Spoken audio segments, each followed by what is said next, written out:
Hello everyone. This is a presentation of my 2 cents to the martial arts community in the sense of today I want to present the basics of what I'm doing. You will notice that part of what I do is inspired by the Hubert drills.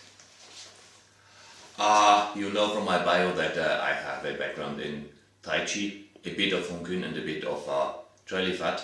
What you will see here will strongly resemble Xing Yi. So for sake of honesty, I will admit from the beginning it is not Xing Yi, but it is strongly inspired by Xing Yi. It is a form of a hybrid style. Basically this hybrid style incorporates things from Eskrima, namely the footwork and the Hubert drill.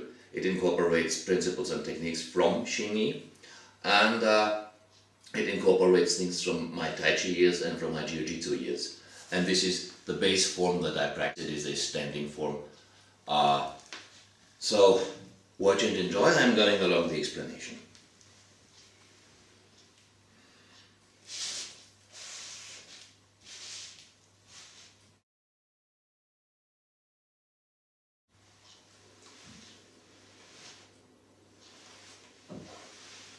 And it is supposed to be done slow in the beginning.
So this is basically a standing exercise, good for strengthening the legs, good for learning structure.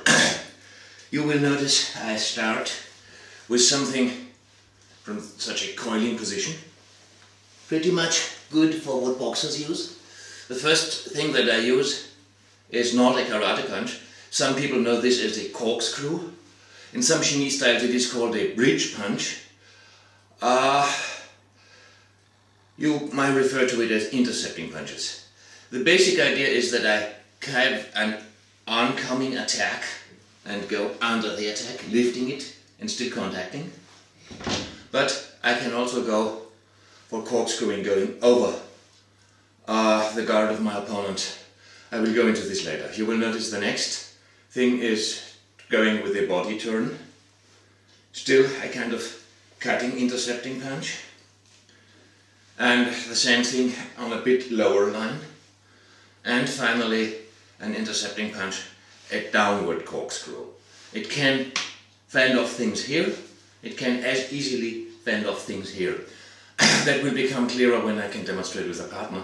So really for this I need my partner and a camera person. So this is just solo demonstration.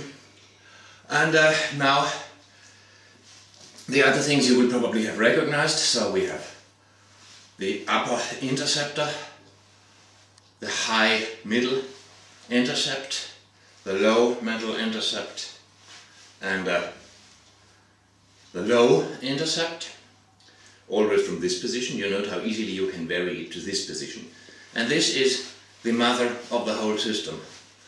This, please zoom in and look from above. So, as you can see when looking from above, the whole thing is formed like a wedge. So my legs are formed like a wedge, and the arms are formed like a wedge. This is my center line, and you can see my center line here, and the one arm is exactly here, so diagonal, and the other is here, so also diagonal. You have a complete wedge. Lower body a wedge, working chicken leg, and upper body a wedge. And the basic idea is we make a movement like wringing out a wet towel, thus bringing the wedge a bit up and forward.